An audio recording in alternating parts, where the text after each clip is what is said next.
Hey everyone, what is up? And welcome back to another episode of the Lifestyle Lifter Show. On today's episode, I want to specifically talk about flexible dieting. So, what actually is flexible dieting? What are some of the misconceptions that people have around it? Some best practices for implementing flexible dieting. And towards the end of this podcast, then, I'll actually describe how you can set up a flexible diet and meal plan for yourself to fit into your lifestyle. I'm going to start out though with what actually is flexible dieting. And I remember growing up when I initially started getting interested in the fitness industry. YouTube would be the place and the source of a lot of my information. I think it was Mike Thurston, but I could be wrong. But I think it was Mike Thurston, the video I saw of him. And obviously, Mike Thurston, for anyone who knows him, he's absolutely jacked. He's absolutely shredded.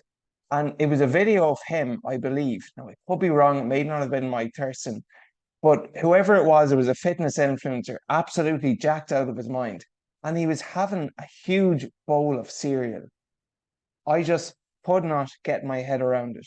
How could you have a physique, have a body like that, and have a bowl of cereal and get away with it?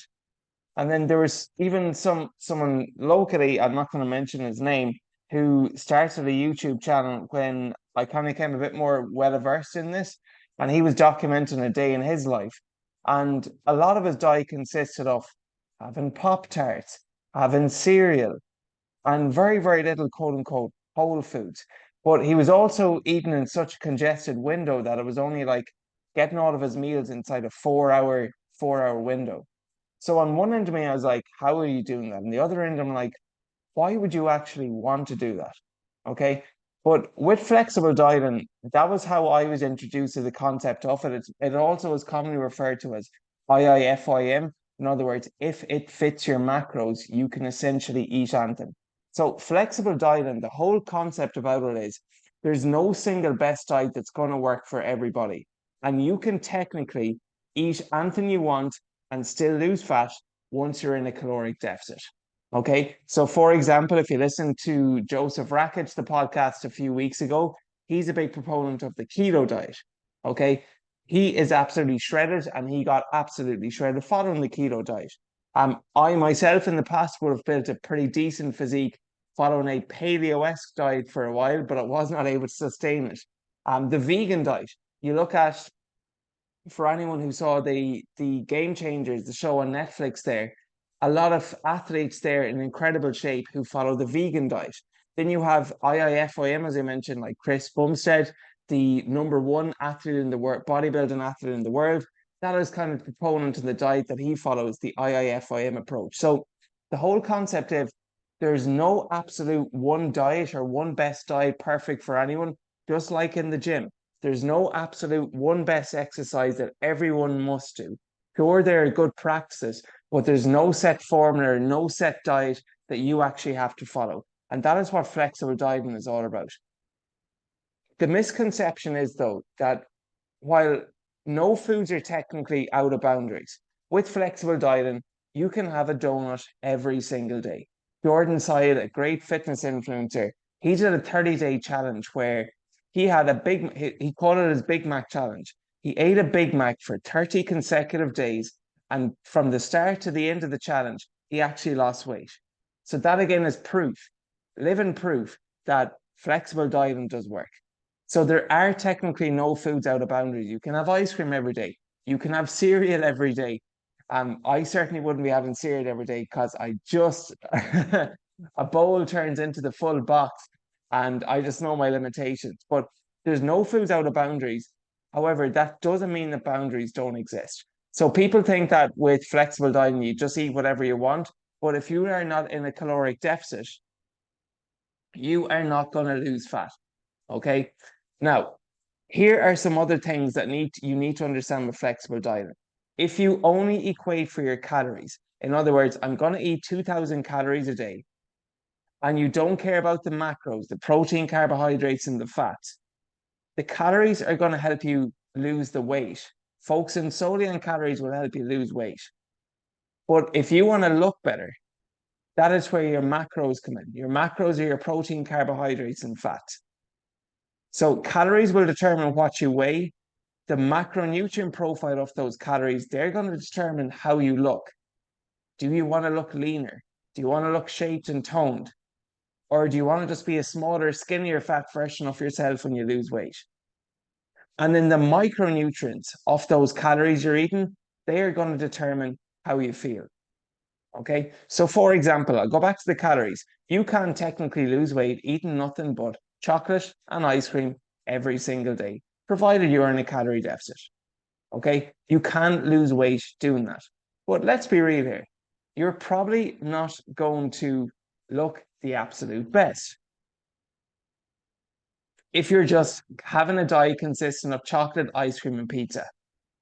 Now, on the macro level, you can also lose weight following something like the Liver King diet, where you eat 1 pound of liver every single day, or the carnivore diet, where you primarily eat just mostly meat, you don't have any fruits and veggies.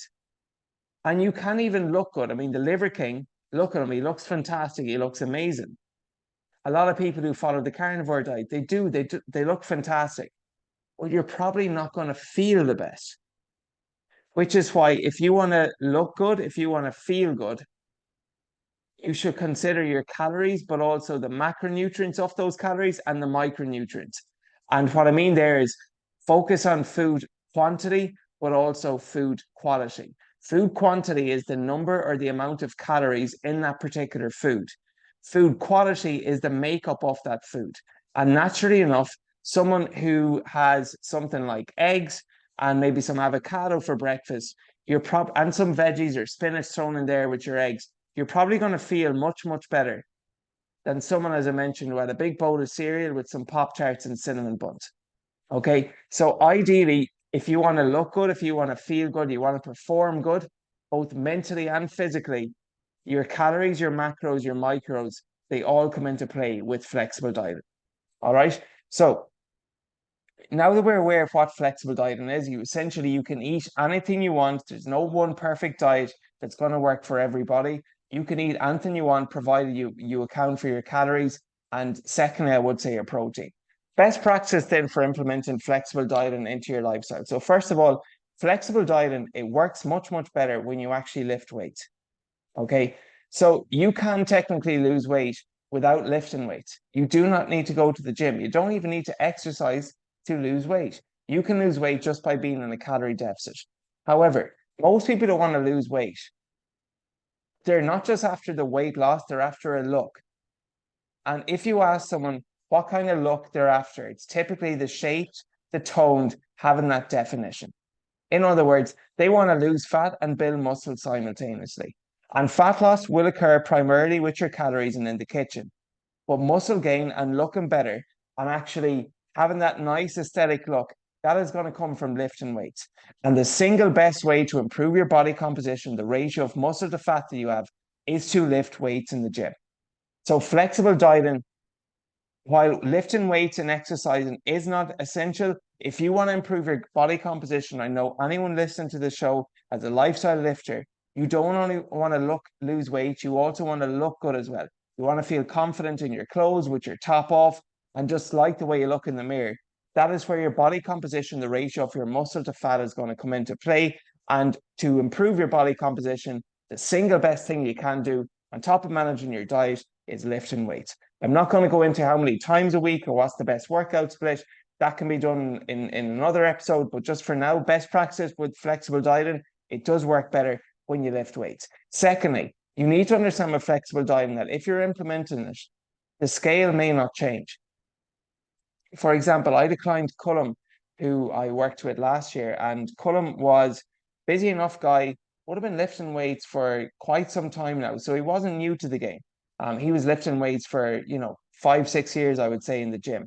And he looks relatively lean coming in anyways. He's weighing around 73 odd kilos or so. And a big goal of his was more so just to get a six pack. If you want to really narrow it down, improve his body composition and get a six pack. And he would have been someone who was very, very consistent with his weigh-ins, with his photos, but he was kind of got to a point where he's a bit concerned, maybe 6 weeks out of the 12 weeks in, when his weight hadn't shifted at all. and he was wondering if he was doing things right. Okay. But thank God, and I know I mentioned this before in a previous show about another client, Gina. Thank God that we measured more than one metric of success and we didn't solely just base it on the scale. That the fact that he was uploading pictures week to week visually, we could see the progress. And when you compared his before and compared his afters, I cut him. He did not lose weight. He may have lost maybe half a kilo, 1 kilo, which isn't really much over 12 weeks for the majority of people. But his body composition and the ratio of muscle to fat that he had significantly improved. So if you're implementing a flexible dieting plan, it is possible that you will not lose an ounce of weight at all. And that's okay. That is okay, provided your body composition does improve. And your body composition is the ratio of muscle to fat that you have. How much of me is useful muscle I want to hold on to? How much of me is useless fat that I want to get rid of? And you know what? There's no harm. For some people, they should absolutely pursue weight loss if they are in that obese bracket. But for others, you can significantly change your appearance and how you look without the scale changing. All right. Next thing with flexible dieting, you can make it as healthy as you want it to be. Okay. So what I mean there is you can skew your ratios. We all heard of the 80-20 principle. It can be 90-10, it can be 70-30. What the 80-20 principle effectively means, this is the big misconception people have. They think it's 80% of their foods is from whole foods and 20% of their foods are from what we call processed foods. It's not 80% of your foods, it's 80% of your calories. So in a 2000 calorie diet, 1600, which would be 80%, will come from whole foods, single ingredients, non-processed foods, and the other 400 would come from what we call quote unquote processed foods. So with your flexible dieting plan, it can essentially be as healthy or as unhealthy as you want it to be. For example, I have a client, Lloyd, who eats relatively clean, but he really loves having protein bars. So he has one or two of those all real protein bars every single day. And I would say Lloyd, weekdays, he's probably 80-20, sticking to it. On weekends, sometimes when he visits family, sometimes when he eats out at restaurants, he might be 70-30. Another client, Siobhan, and she absolutely loves chocolate. Okay. But so she has a Kit Kat every single evening. And that is all right because we're able to fit it into her calories because throughout the day she's having eggs, she's having good stir fry, she's getting veggies there, she's getting lean protein, she's getting clean greens, she's getting good quality carbs in. She's able to fit that in. So she's probably an 80-20 approach there as well. One of my other clients then, Sean, he'd probably be more on my end. I'd say I'm more geared towards the 90-10 approach. That probably 90% of my calories are from single ingredient whole foods, and maybe 10% are from what we call more processed foods. Sean, one of my other clients, past clients, would have been the same. So very, very clean. There might be the odd bar chocolate or protein bar here and there, but for the most part, he was eating predominantly whole foods. So you can make your flexible diet plan as healthy or quote unquote as unhealthy as you want it to be. Thing you need to understand is naturally enough, higher the ratio or skew towards whole foods versus processed foods, the better your body composition and results are likely to be. For example, if someone is 50-50, where 1,000 of their calories come from McDonald's, the other 1,000 are coming from whole foods, they're probably not going to look as good as someone who's 80-20, where 20% of their calories are coming from maybe protein bars or a bar of chocolate or a piece of some ice cream here and there, and the other 80% are lean protein, clean greens, and good quality carbs. Okay, so skew your ratios according to your preference, according to what fits into your lifestyle. But obviously, the higher the ratio is towards whole foods, the better your results will be. And then finally, I think this is really important with flexible dieting. It can be very, very good for someone with an all or nothing mentality. And we all know that all or nothing mentality that when I start the diet, when I do something right. Like, what's that even mean? When I say I'm doing it, I'm doing it, and there's no backing out. Or, I hold myself to this high standard that when I put my mind to something, it has to be 100% perfect. We've all heard those stories where we'll start on Monday and we'll start in New Year's, or we'll start after the holiday and we're going to go all in. And typically that all or nothing mentality where, it's like, just use Christmas as an analogy. You go from having a selection box, maybe half a selection box every day, roses, celebrations, biscuits, all the treats, the drink, the alcohol, the bread, all of the processed foods on the 31st December to cold turkey, 1st of January. And that approach typically works well for a lot of people for about 2 weeks until the weekend comes around. You've been sticking to the meal plan and you have a donut. And your mentality is, well, a donut is a quote unquote, it's a bad food. I've already effed up because I've had one bad food. I may as well keep going. So a donut comes into the box of the Krispy Kremes. You then open the press. You reach for the biscuits. You have the biscuits that's been staring at you for the last 2 weeks. You've been cutting out. Then you might go for a takeaway the following day because your whole mentality is that in order to get results, you have to be 10 out of 10 perfect. And as we know, with flexible dieting, you can technically eat anything you want and get results, provided you're in a caloric deficit. And if you want to improve your body composition, your protein count is at a good range. Okay, so this flexible dieting approach can actually be really, really good for someone with that all or nothing mentality who thinks that there's either good foods and there's only bad foods. Whereas, life is not this black and white. And for some people, saying yes to a donut could be a means of progress. That they've been eating so quote unquote clean and perfectly that if they eat a donut and they look at their body composition and they weigh themselves and it hasn't changed, or maybe it's even gone down, that can be a big aha moment for them. Whereas for somebody else, saying no to the donut at work, saying no to the treats at work, that can be a form of progress for them, that they actually had the self-discipline to restrain from giving into some short-term gratification. And even I encounter this myself. So I would have been someone with that all or nothing mentality growing up. I would have thought that white potatoes are quote unquote bad for you. And God bless my mum. We all know a typical Irish dinner, meat, veg, potatoes. She would cook the loveliest boiled potatoes and I would just put them to the side of the plate. Mum, I'm not eating those. Because I was of the opinion that white potatoes are bad for you. Okay. Just like I was of the opinion that bread is bad for you. And that is where I got into this perfectionist mindset as well, that I'm either eating good or if I do quote unquote break the diet, I go off it. And it'll be not just one bowl of cereal, but the full cereal. When I followed 75 hard, I spoke with this before, that mentality that it did develop somewhat of a bad relation with food for me because essentially it said follow a diet but no cheat meals. So I had to unconsciously classify some foods as good and some foods as bad. And on that day 42, when I screwed up and I forgot to take the progress photo, what was my instinct? All of these foods that I've been cutting out, I just all of a sudden craved them. And it was the only time I'd say I was never able to finish my dinner because I was just eating cereal, I was eating chocolate, I was eating all of those foods that I cut out. Whereas with flexible dieting, it just helps you include some of the foods that you enjoy into your lifestyle and prove that it is possible to lose weight. And I think that's a big, big game changer and a mindset shift for a lot of people. Like, you might be surprised, but you can eat bread, you can eat chocolate, you can insert your favorite food here, you can eat out at restaurants, you can drink alcohol and still get results. It's just more so fitting it into your calories, fitting it into your macros, and understanding how to do that, which is what I'm going to speak about next. So, how do you actually set up a flexible diet plan? So, the first thing you need to do is to determine your goal. Is your goal to lose fat, to maintain your weight, or to build muscle? And look, I'm just throwing these numbers out here now, but they can at least be a start point. If fat loss is the goal, take your body weight in pounds, multiply it by 12. That would be your caloric target.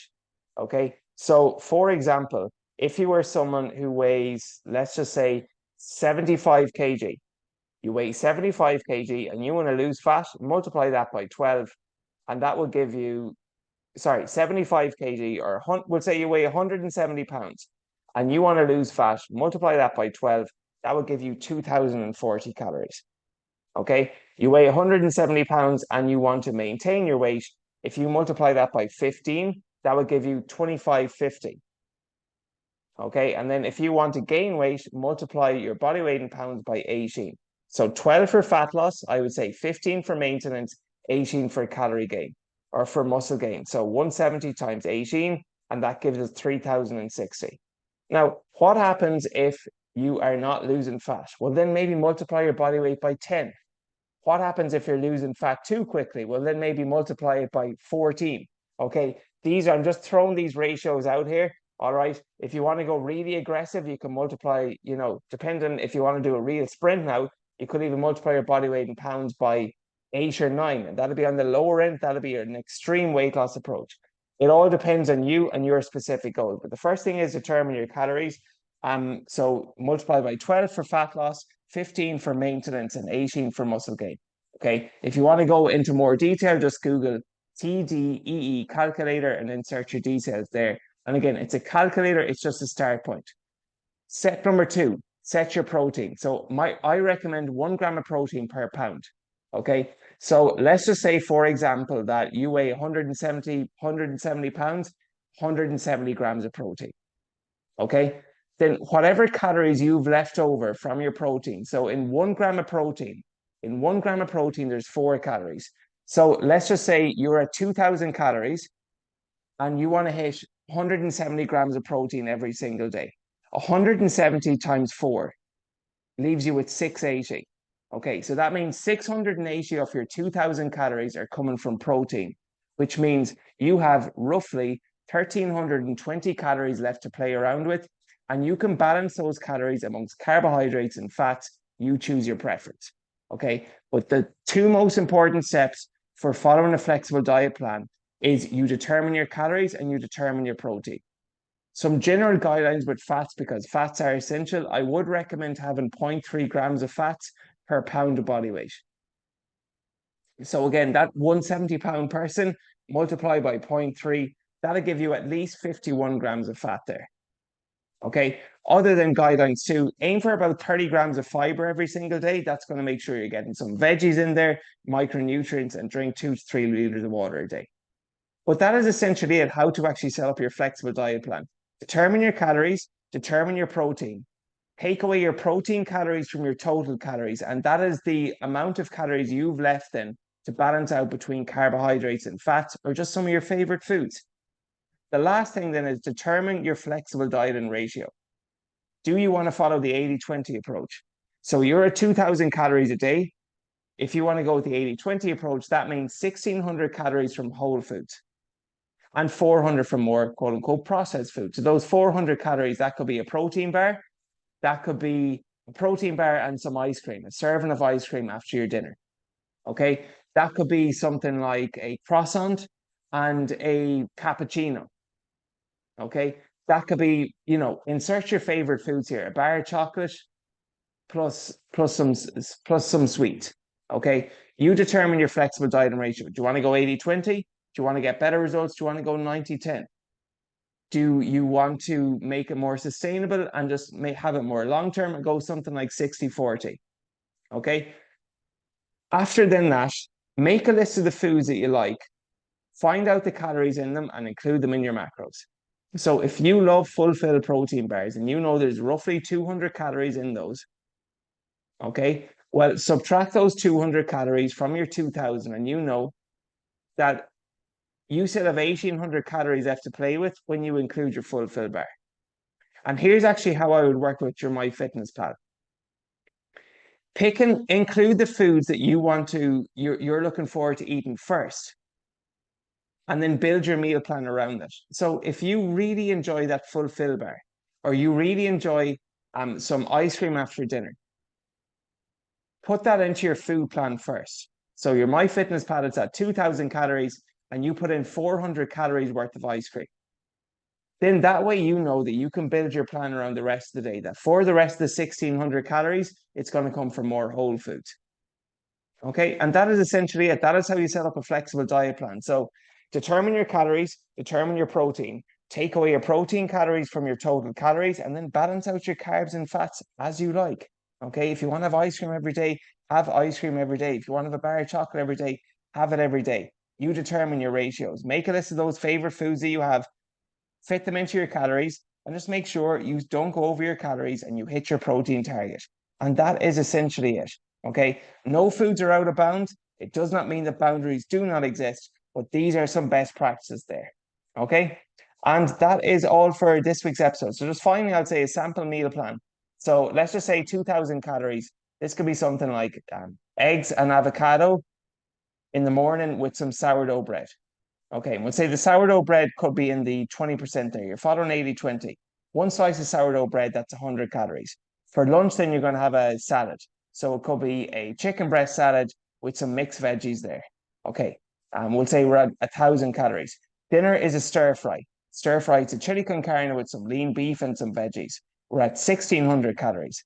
And then you also have something like Greek yogurt, we're at 1,700 calories, which means for the final 300 calories, okay, you've already had the sourdough bread, that's 100 of your 400 flexible diet in calories. For the final 300 calories, that could be something like, okay, I like ice cream, I like cereal, I'm going to have a bowl of granola. That could be your 300 calories. It could be a Ben and Jerry's, 300 calorie serving worth of that. It could be a protein bar. Insert your favorite foods there. Okay. It's very, very simple and straightforward to follow, but that is it as a whole. As I said, most important pointers are determine your calories, stay within those calories, and hit your protein target. How you balance out your carbs and fats and the ratio you want to use for your flexible dieting plan, that is completely up to you. What I will say though, for most people is, I don't think I'm so happy the movement that's coming along in the industry now that a lot of people just don't want to eat Pop Tarts and jellies for breakfast. Like, eat like a feckin' adult. Don't be eating like eat like an adult. I'm not going to say don't be, but, a lot of people in the past, it was like kind of glamorized where you eat like a child. But now I think eating like an adult and having mostly whole foods, it's really been popularized in the industry, and I'm all for it. I'm all for having balance. I'm all for eating out at restaurants, socializing at the weekend. But, just going back to how I started the episode of following these fitness influencers who were only showing the Pop Tarts, the cinnamon buns they were having, and not everything else outside of it. Thankfully, I think we're moving away from that message. Okay. And just finally with the flexible dieting, I've obviously just skewed it towards food. It also applies if you're someone who likes to go for alcohol or go for a night out or go for drinks. So let's just say if you're going for a restaurant and you're going for food there, you might be 90-10 during the week. And then on the day that you're off your meal out or your alcohol, it could be down to 50-50. What I recommend there, if you're going drinking alcohol or you're going out eating at a restaurant, is you calorie cycle. In other words, you save some calories during the week so you can have a bit more at the weekend. 2,000 calories a day is 14,000 a week. And once you don't go over your weekly calories, you can still indeed lose fat. So for example, if you have 3,000 calories on Saturday, that would leave you with 11,000 calories for the rest of the week. And if you wanted to balance that out, 11,000 calories over the other 6 days of the week would roughly equate to 1,800 calories per day. So that's a simple way as well of, flexible dieting, fitting it around social events, fitting it around nights out. If you know you're having a bigger or higher calorie day on Saturday, just subtract some calories Monday through Friday and also Sunday again the following day so you don't go over your weekly calories. Okay. And that is all for this week's episode. So finally, if I'm so blown away by the amount of subscribers and new subscribers on both iTunes and Spotify. So if you're not already subscribed to the show, I would just please ask you to do that now. It does help massively with the reach, with the downloads, and just helping more people out and spread this message that I'm trying to spread. So I would appreciate it. It only takes 1 second if you leave a 5-star review and follow the show if you're not already doing so. I'll also post freebies in the show notes. So if you're someone who would like access to my free 3-day total body training program, it's a upper, it's a lower, it's a full body split there. Just click the link in the bio for that. Or if you'd like access to my Live and Lean recipe cookbook, which will actually tie in nicely with the 80-20 principle here. Some lovely recipe ideas, everything from protein pancakes, protein breads, my protein oat bread, game changer. Absolutely love it. Amongst other recipes, I'll also post links for that in the show notes. But that is all for this week. Lifestyle Lifters. Hope you enjoyed the show. Catch you guys next week.